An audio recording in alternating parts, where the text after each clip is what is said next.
Alright, let me just load it on up over here, because you know how my thing does.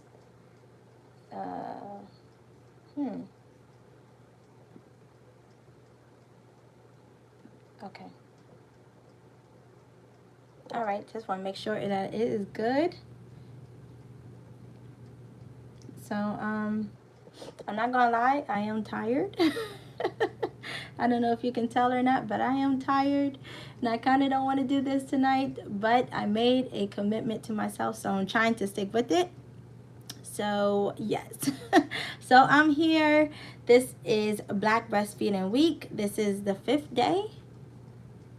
Or 6th day, actually. I think it's the 6th day. So, this week we are celebrating Black Moms Breastfeeding, and my name is Tashima McRae. I'm a doula and mama 4, and I am exclusively breastfeeding my 4th child. He is almost 6 months old, and I did exclusively breastfeed all my other children. And so as a doula, part of what we do is help moms with their breastfeeding journey. So getting that first latch in the hospital postpartum, and then continuing with them about like 2 to 3 months after birth to make sure that if they have any issues, not just with, you know, postpartum in general, but with breastfeeding, we're there to help them to navigate through those issues, and so that they feel supported on their breastfeeding journeys. So the first night we talked about thrush. The next night we talked about engorgement and pain with breastfeeding. Then we talked about, what was the next topic? I just shared a little bit of my personal breastfeeding journey. I think that was the next one. And we talked about, last night we talked about low supply, having a low supply, how to navigate having a low supply, and ways that you can boost your supply back up again. And the differences between feeding on demand and pumping. And so tonight we're going to be talking about weaning. So this video was actually requested in my community tab, and I do have I have a couple of weaning videos on this channel, but I have one that's really extensive that I did about a year ago, maybe almost 2 years ago now. So I'm just kind of going to go over the things that I said in that video, just, you know, through this chat, if you have like weaning questions that you want to ask specifically, or, you know, if something I say isn't clear, if you've seen that previous video. If you haven't, I will try to remember to link it in the bottom of this video, because like I said, that one has a lot of information in it, but I'll cover as much as I can in this video.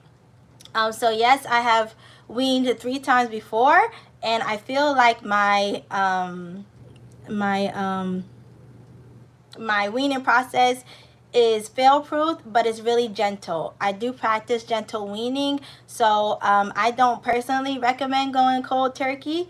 And like I was saying in that weaning video that I made previously, there are some cases where a mom does need to go cold turkey. So if she's prescribed something that's not safe for breastfeeding, but may be like life-saving for her, so like a medication, she may have to go cold turkey in that case. Or, you know, if mom is hospitalized and she's separated from baby, she may be going cold turkey in that case. I mean, you can pump, but it really depends on why mom is in the hospital away from baby.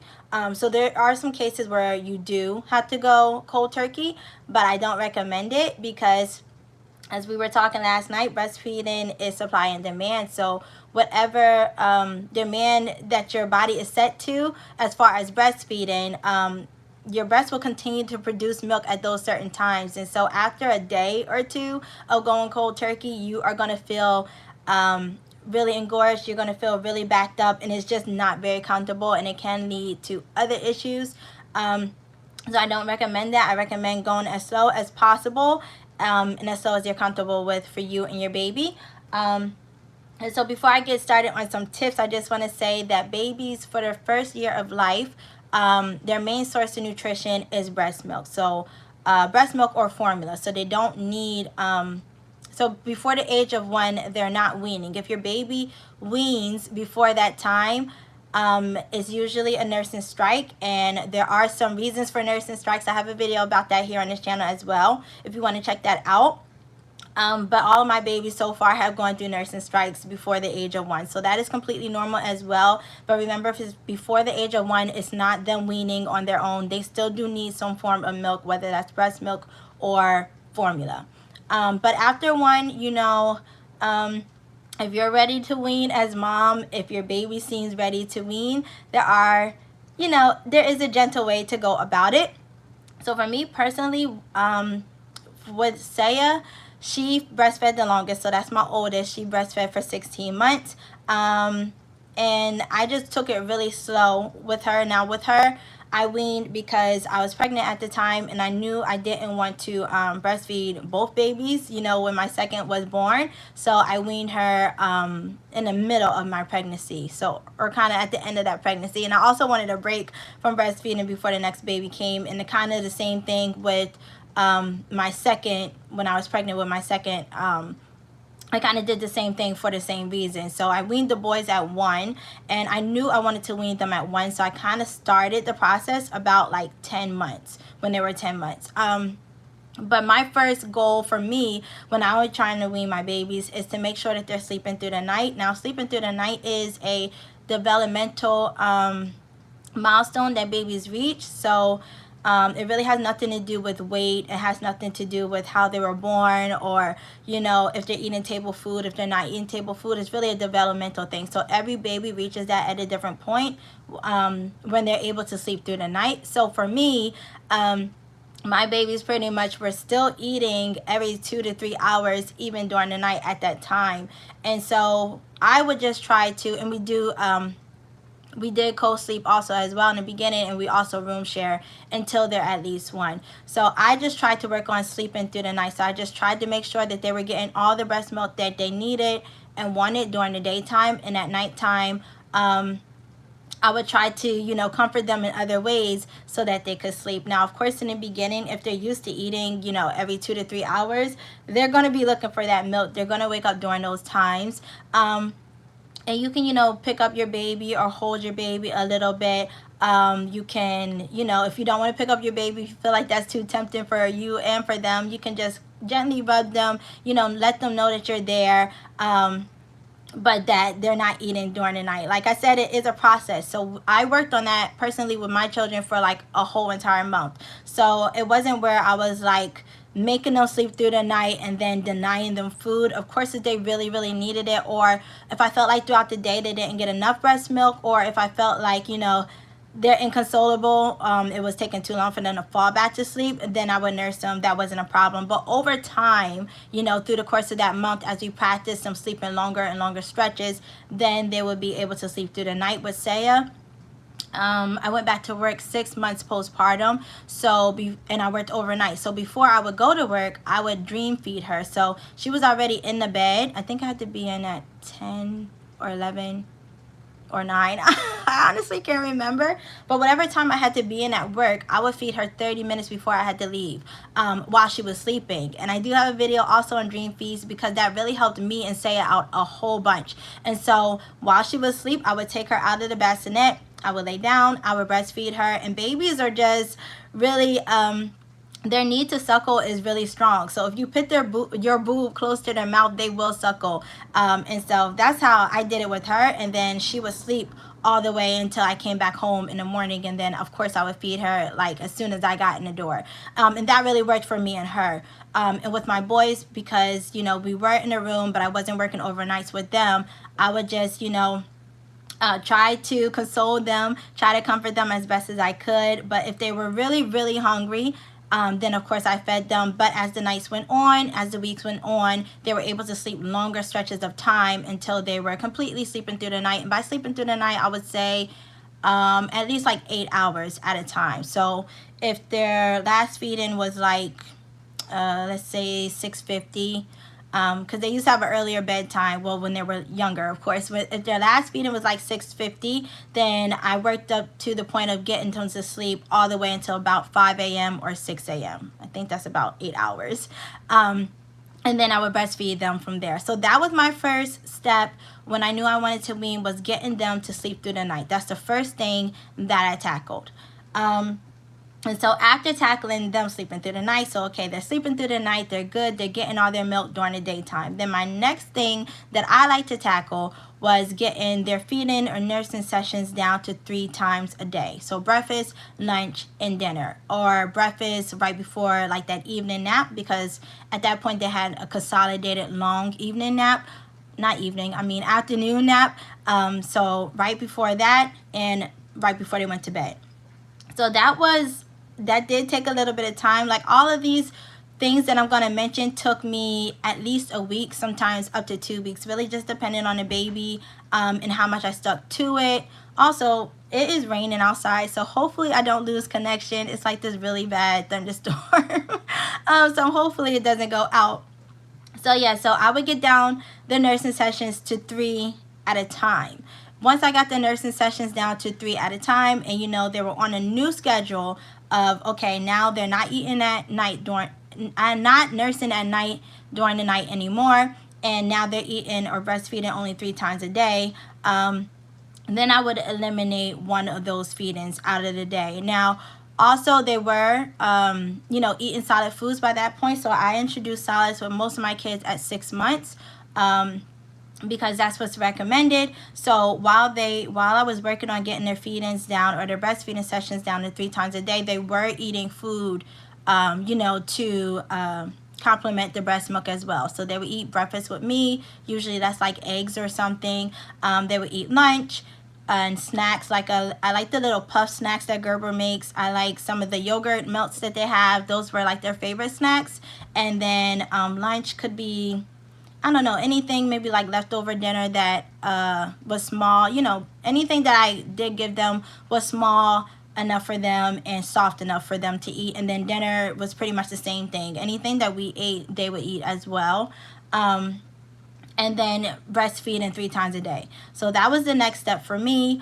And then once they were on that new schedule, and once my body was on that new schedule as far as making breast milk during those times, then I would cut out the feeding that I thought was the least important to them, or the one that I thought that they would miss the least. So for all of my kids, I think the least missed nursing session for them was nap time. So nap time or lunchtime. It really just depended what time they would go down for their nap, whether they ate before that or after, but it was usually before a nap. And I introduced almond milk. So I feel like almond milk was similar to in taste most to what my breast milk tastes like, because I have tasted my breast milk and I think they taste kind of the same. So I thought it would be an easy transition for them, and it was.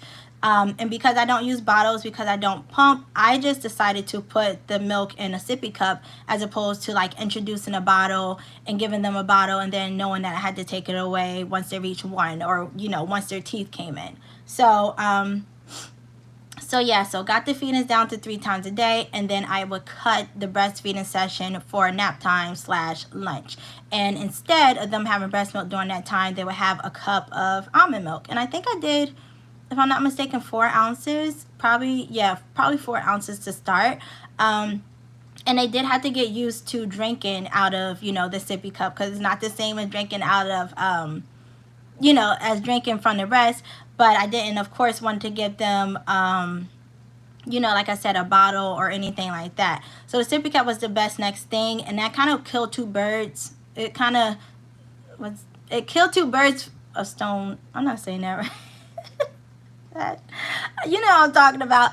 It kind of did 2 things for me. So it introduced a cup to them in general, and it also helped them to, take another form of milk other than my milk. So that was really good. And I would say for the most part, they liked it. After about like a week, they were used to it. And I just always wait like maybe an additional 5 days or another week to make sure that that's our new pattern. That's what they, expect now. And my body also adjusts again to now we're only breastfeeding 2 times a day. So then the next one that I would cut out was breakfast. And I felt like that one was easy also as well, because they were eating, solids and table food at that time. So when they woke up in the morning, I would just try to get them something. I would get them their cup of almond milk like right away, so that they know, I'm not being breastfed anymore. And that usually was easy because they were kind of drowsy anyway at that like 5 o'clock or 6 o'clock wake up. And so I would just give them a cup of almond milk, again probably like around like 4 ounces, warm it up for them a little bit, and then they would go back to sleep for like maybe an hour or two, and then we would eat breakfast from there. So they didn't really miss the lunch breastfeeding session at that point or the morning session. The hardest one for me and my kids to give up was was bedtime. Just because we both really like that ritual, and I love, like, nursing my babies to sleep. I love just watching them fall asleep while they're nursing, and it usually made for good quality sleep, them breastfeeding. So that one was definitely the hardest to cut out, and that's why I said I saved that for last, because if I had went in cutting out bedtime, that would have just been a disaster. That would have been a disaster, I feel like. So by cutting out lunch, and by cutting out breakfast after that, it introduced a cup to them. It introduced a new form of milk to them and a new way of getting that milk. So by the time it was time to cut out, right before bedtime, I feel like it was a little bit easier transition. But like I said, it was hard for both of us. It was definitely hard. And I think for Kenzo, it probably was the hardest. And he's the only one actually that I was not pregnant for and breastfeeding at the same time. So he was really lucky. He got some really good breast milk, but it was hard just getting him to cut out that one. So like I said, for me, I kind of like to go about it as gently as I can for myself and for them, and just really follow their cues. If I feel like they're not coping well with, how fast I'm going, or, not breastfeeding, then I make allowances here and there. But after about, I would say maybe 2 weeks, at least 2 weeks for that nighttime one, then they got the hang of it. For the boys, hey Yana, this is your topic that you requested, so I'm talking about weaning. For the boys, I knew going into our breastfeeding journey that I wanted to stop at the age of 1. So yeah, like I said, I started at the 10 months with them sleeping through the night, and then with them getting their sessions down to 3 times a day of nursing, and then cutting out each nursing session, as I saw fit. So the lunch, the breakfast, and then nighttime. And the nighttime was the hardest one. So, but if they're feeling like, I don't know, if it's a really rough day for them, or maybe something happened to them during that day, or maybe they got a shot or something, sometimes those trips to the doctor can be a little traumatic for them. Then in those instances, most times I did still breastfeed, to help them with that comfort factor. But yeah, that was our hardest one. So that's how I did it. And eventually they were drinking the almond milk, 3 times a day. Now, my oldest ones, they actually don't really drink milk. They really get their calcium in other ways, through like yogurt, cheese. We eat a lot of cheese, eggs, and things like that. So they're not really almond milk drinkers, or milk drinkers in general. They do have cereal sometimes with almond milk. So that's just my milk of choice for them. And I feel like, again, as far as taste and texture, it's pretty similar to breast milk, or at least my breast milk. And so it was kind of an easy transition for them. And so I just want to point out that when you're weaning, it can be an emotional experience for you as mom, because when you're breastfeeding, there's a lot of things going on hormonally in your body. And so when you wean, you're definitely going to feel some kind of effects for that. For my first, because I actually weaned before I was ready to, before I wanted to, and that's because I was pregnant, it was a little bit of a sad experience for me. Like, I remember the last time I breastfed her, and I just went to bed and I just cried. Like, she was fine. I explained things to her. I mean, she was only 1, but we had talked about it and stuff like that, and she was used to not having it, because she had her Sippy Cup, she had her almond milk, and she was really happy with that. But I just cried like a baby. I was like, no, I'm a bad mom. And it was a very emotional experience for me. So I kind of want you moms to be prepared, in the future when you plan on weaning, that because of your hormones regulating and going back to normal. So once you have your baby, if you're breastfeeding, your hormones are still not normal. They're still kind of elevated, and you know, certain hormones go into making breast milk, like prolactin, and then certain hormones are decreased, like estrogen and things like that. So that all has to work this kinks out while you, you know, after you wean. So just kind of be prepared for some emotional, you know, maybe sadness. Like with Kenzo, I didn't have any of that. Like, I was ready to start breastfeeding him. I felt a little bit guilty, just a little bit, because I knew my reason for stopping was mainly to be able to lose weight.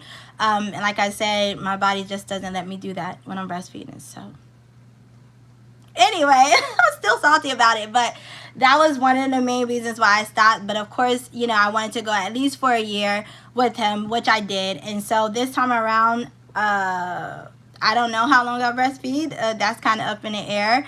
We'll see. But yeah, it wasn't that much of an emotional experience with Kenzo. Like, I still felt like, you know, I still felt like hormones, what's the word? I didn't feel sad, but I could just tell that hormonally things were, you know, changing. Sometimes your hair, I mean, you go through a lot of hair issues during pregnancy, during postpartum anyway, but you may notice some changes in your hair or, you know, your skin or your nails again. Hi, Mom. Thank you so much. I feel like I've been wearing a lot of blue. I don't know why. I don't know why, but thank you so much. So you probably most definitely will notice some changes in your mood and, you know, just how you feel about things, especially depending on why you're weaning, because it's different for every woman. And so definitely during that time, try to practice some self-care. In that video, I know I included like some pictures and some clips of a woman getting a massage and like reading a book and lighting candles, just anything to help you through that process if you are feeling sad about it. As your hormones, you know, regulate back to normal, back to pre-pregnancy levels, which, you know, depending on how long you breastfeed, that may have been years for you. So just, you know, be kind, be gentle, be gracious with yourself, because your body has been through a lot with the birthing process, the pregnancy, breastfeeding, and now trying to go back to its new normal. So yeah, definitely, so that's for you as mom. Your baby, if your baby's ready to wean, so after one, if your baby's ready to wean, they usually are fine. Like, they are like, nope, I want to get down, I want to do my own thing. My grandma always tells that story. How did you learn? How did I learn about weaning? Or, yeah, I guess so, right? Because that's what we're talking about.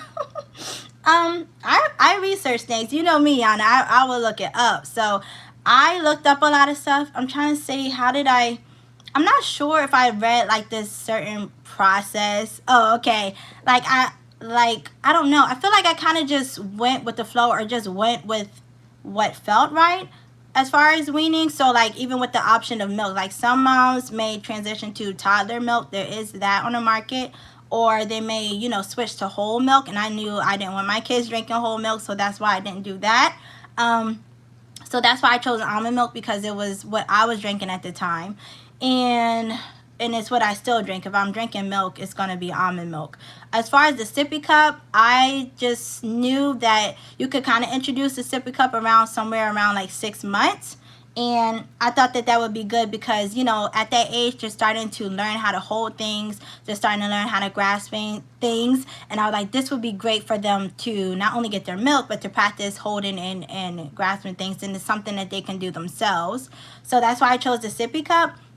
And as far as like the way I do it, I just feel like it makes sense. I don't know. Like, I feel like I wanted to make sure that they were getting all their milk during the daytime, because sleeping through the night was not something that I just needed for them. I also needed it for myself, you know, because it had been a really long time since I was able to get, you know, sufficient sleep during the night. So I was like, okay, if I go about this and I am weaning them, I don't want to like wean them completely during the daytime and then they're still waking up in the middle of the night to eat. Like, that to me didn't make sense.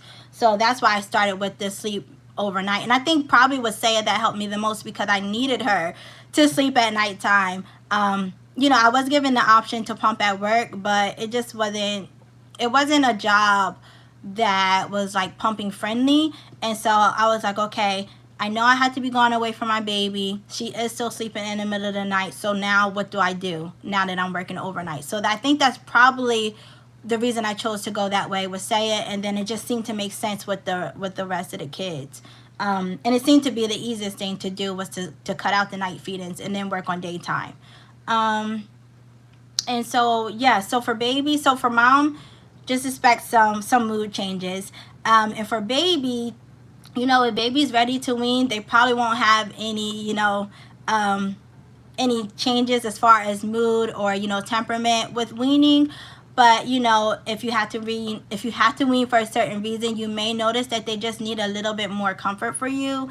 And then so I recommend just finding new things to do with your baby outside of eating. So finding new things to do with your baby that have nothing to do with, you know, maybe the places you used to sit to breastfeed, or the things that you have for breastfeeding. Or will you explain how your body changes when it stops producing milk? Yes, I will. Did I explain that yet already? No, I guess not. Okay, I will right after this.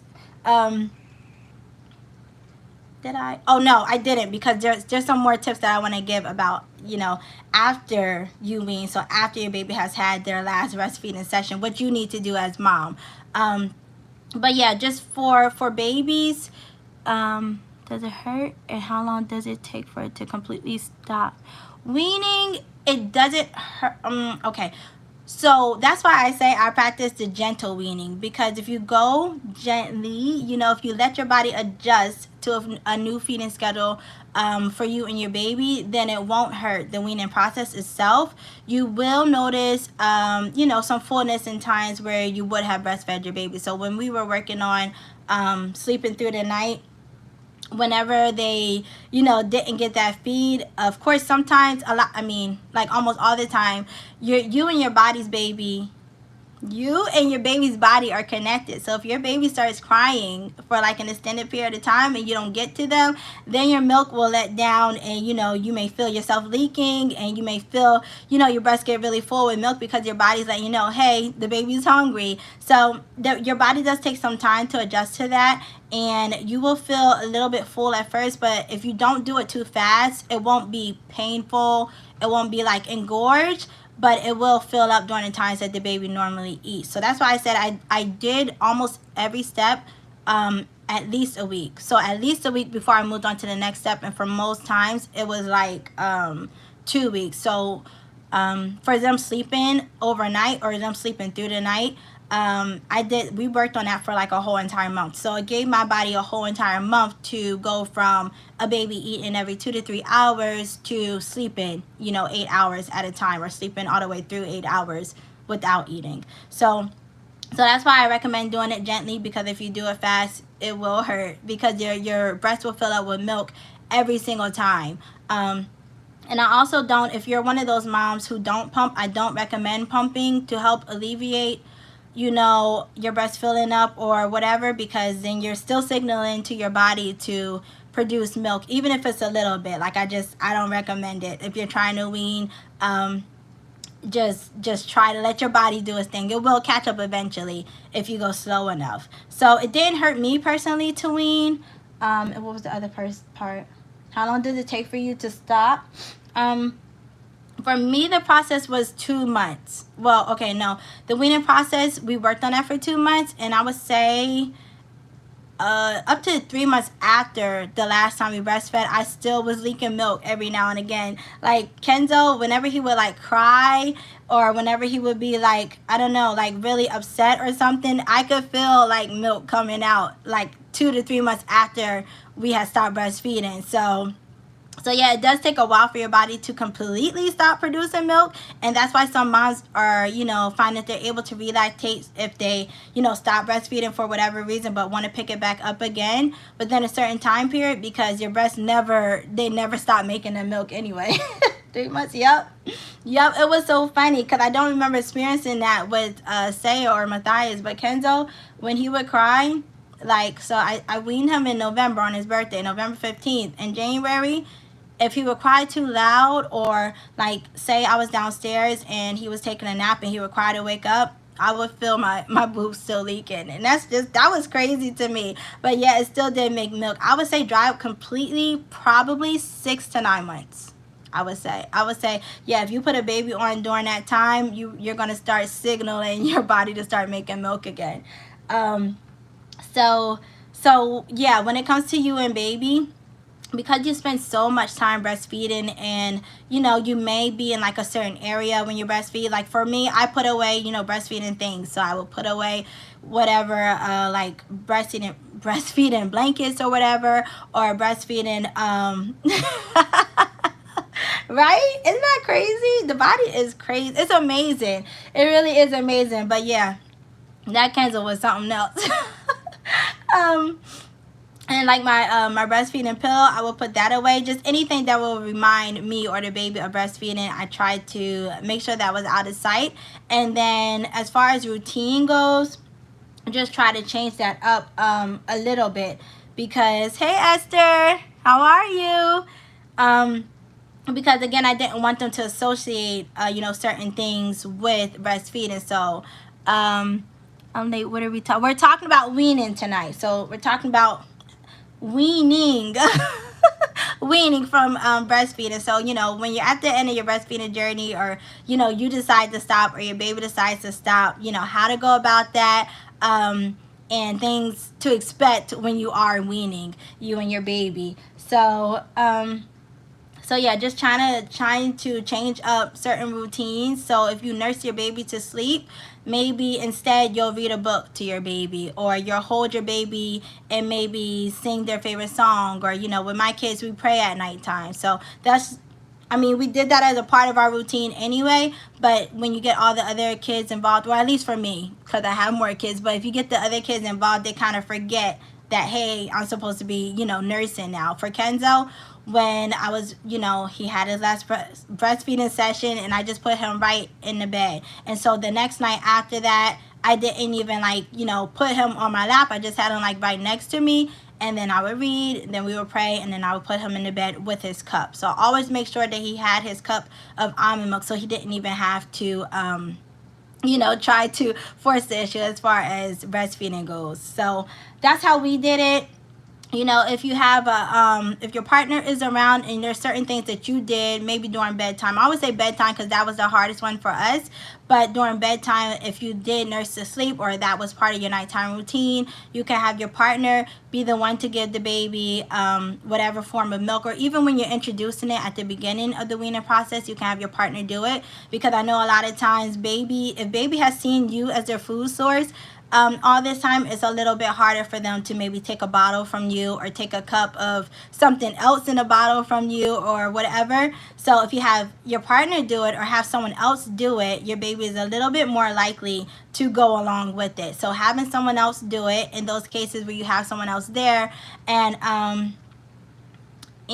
trying to change up those routines. So maybe you gave your baby a bath, and then you breastfed your baby, and then you put your baby to bed. So if your partner instead can give the baby a bath, and you guys may read or something, a book together, and then you quietly leave the room, and now you get a little bit more mommy time back, and do something for yourself while dad gets the baby to bed. That's another good way to kind of change up that routine, where you have built in that breastfeeding relationship, where now you're stepping out and doing something else, and dad can handle that for a while until baby gets used to it again, and then you can take over from there, or you can do it together, or however you want to do it. So just trying to break those routines that are centered around breastfeeding helps.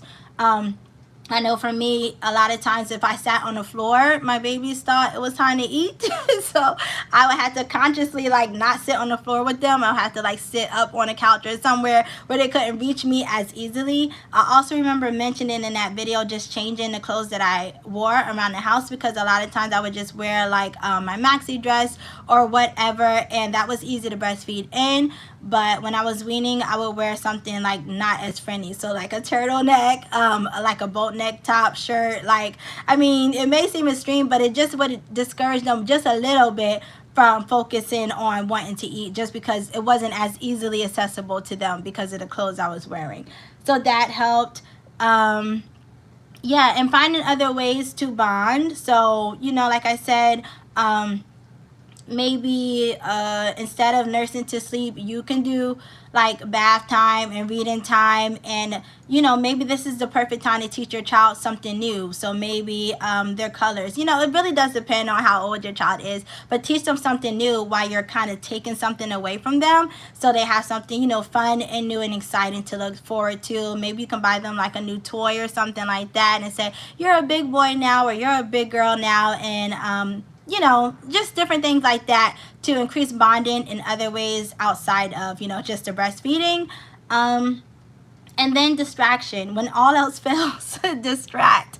So I kind of went by don't offer and don't deny. So, if we were playing and say I was on the floor and they wanted to nurse, I would sit on the couch. But then if they followed me and still insisted on nursing, I would maybe give them a toy to play with, or tell them to play with their sibling or something like that. But if they still insisted on nursing, I would go ahead and feed them. Like, I wouldn't starve them, but after a while they would stop and stop insisting on breastfeeding. And it really just depends on the baby, how fast they reach that point. But for the most part, it took them about 2 weeks, I would say, after we were cutting out, like the lunchtime feeding and then the breakfast nursing session, and then the nighttime one.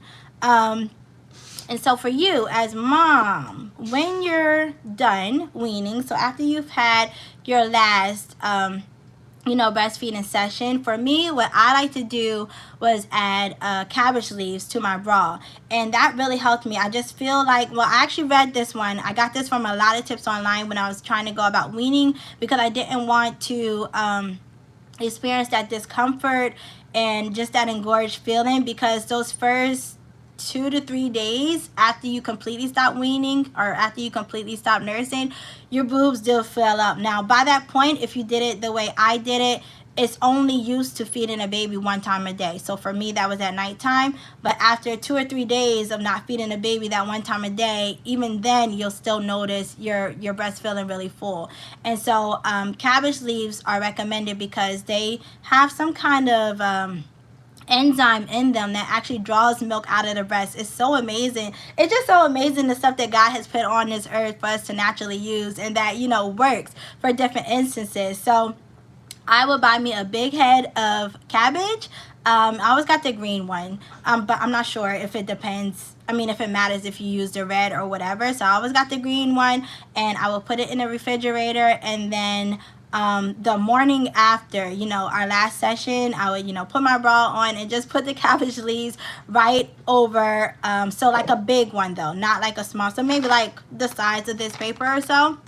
And just stuff it down in my bra, because you want it to cover the nipple and the areola, because it gets all the milk out of the milk ducts and the skin around the areola also as well. So that was amazing. It felt really good also as well, because I kept it in a refrigerator so it was cold. So you just leave it on for like 3 to 4 hours, or whenever it gets wilted. It's funny because it's not like you can see the milk on it, but you can tell it's doing something, because once you take the cabbage leaves out after that 3 to 4 hours, it will look like really wilted, and just like, how salad looks when it's going bad and it's like, I didn't eat it yet, so I gotta throw it away. That's kind of what it looks like. Even though when you put that cabbage leaf in there, it was bright and fresh and whatever.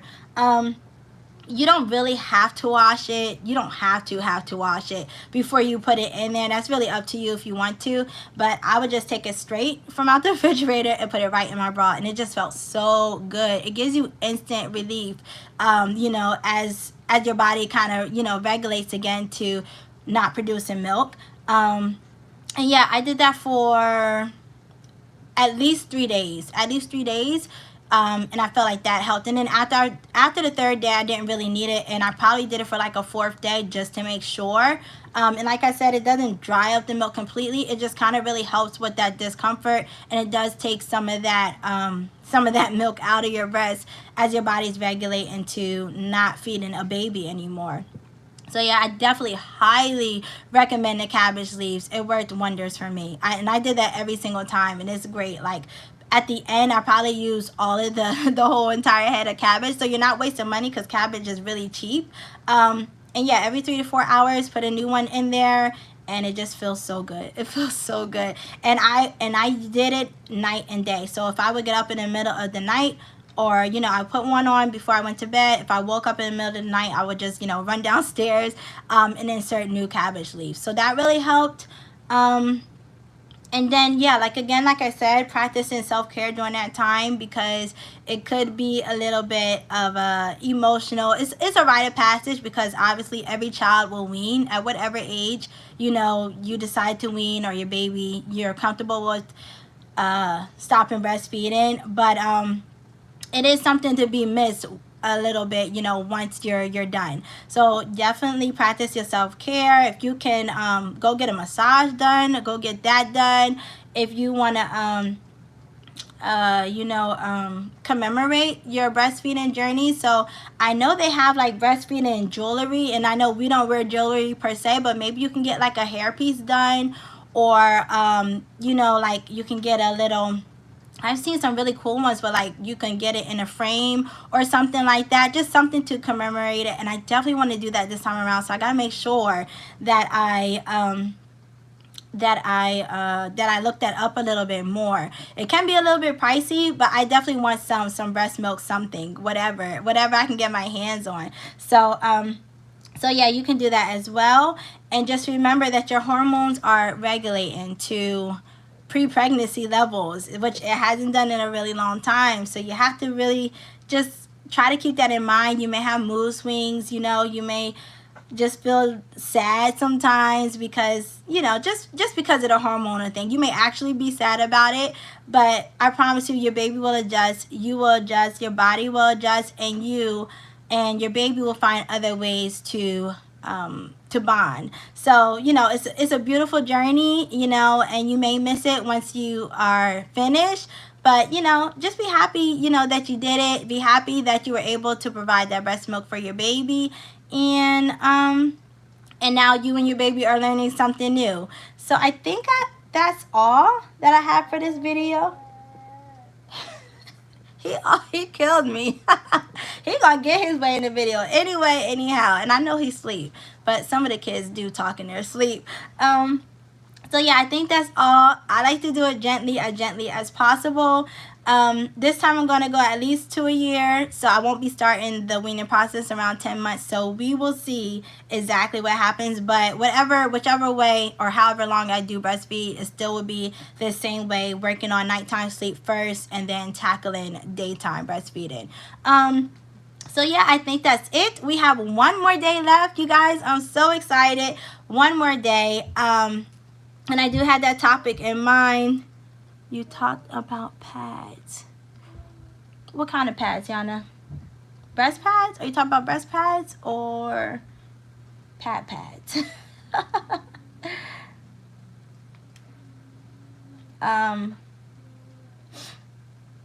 Do you mean like the pads that you could put in your bra for leaking? Is that what you mean? Because I really only use those in the beginning. Like if you use them for weaning. I'm lost. Are you talking about for breasts? Are you talking about some other kind of pads? If you are talking about breast pads, I did only use those. I only use those in the beginning. So I only use those like when your milk is coming in and is regulating and it's literally just leaking everywhere at all times. Oh, okay. Yeah, I only use that in the beginning. So like, I don't know, maybe like a month or two post-birth. I use the pads in my bra just because, again, I'm an overproducer. And if I don't wear a bra and if I don't wear pads, I leak everywhere, especially when I'm sleeping. As my body is trying to regulate itself, it just really kicks into overdrive once the baby's born. So I do use pads in those cases, and I use the these cotton ones that I got. They were actually gifted to me, and I forget who gave them to me, but they gave me like 6 of them in a bag, that like a mesh bag that you can just put the whole entire thing in a washer, and they're reusable. So I really love them. They really came in handy, but I only used those the first 2 months postpartum. I feel like that's when my milk supply was like the most unpredictable and would leak anywhere and everywhere, and it did. So I didn't really use pads for the weaning process. I just used the cabbage leaves. I would use that for like, let's just say a week. Definitely 2 to 3 days. Those first 2 to 3 days definitely was when it was the most beneficial. And then sometimes that fourth or fifth day I used the cabbage leaves. But after that, I didn't notice leaking. Not like a crazy amount. Like if Kenzo cried or something like that, I would notice a little bit of leaking, but not, I don't feel like it was enough to warrant a pad. So I didn't really use those for my weaning process, just in the beginning, if that makes sense. Yeah. Yeah, I think that's, yeah. Just in the beginning. I mean, but you know, you can use them if you feel like you are leaking a lot and you don't want to mess up your bra and you don't want to mess up your shirts. You definitely can use them for weaning. I just didn't feel like for me it was enough milk leaking out to have to need to wear the nipple pads, breast pads. Yeah. Okay. So I think that's it. Tomorrow's day 7, right? I feel like I'm losing track of the days because I feel like I'm missing a topic that I forgot to say.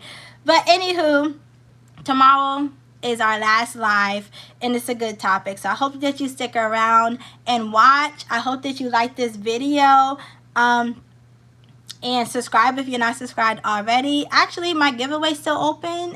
If anyone wants to still participate in that, you can go back to that live. I forget which one it was. You know, if you still want one of these nice, lovely paintings that I'm looking at right here on my desk, don't forget to check out my sister's channel, Tiana Hicks. I forgot to say the full name last night. Yes, Tiana Hicks. You can see her name in this group chat. You can just click on it. It'll take you right to the channel. You can press subscribe. Thank you, Esther. Thank you, Tiana. And you're welcome. And hopefully I'll see you back here tomorrow. And I'm still doing my regular video tomorrow, so you'll see that as well. And yeah, we'll close out this Black Breastfeeding Week and get as much information out as we can so that our breastfeeding moms feel supported and encouraged to breastfeed or to start breastfeeding. So thank you so much for watching. I hope you all had a great day, and I'll see you tomorrow at 9 p.m. Bye.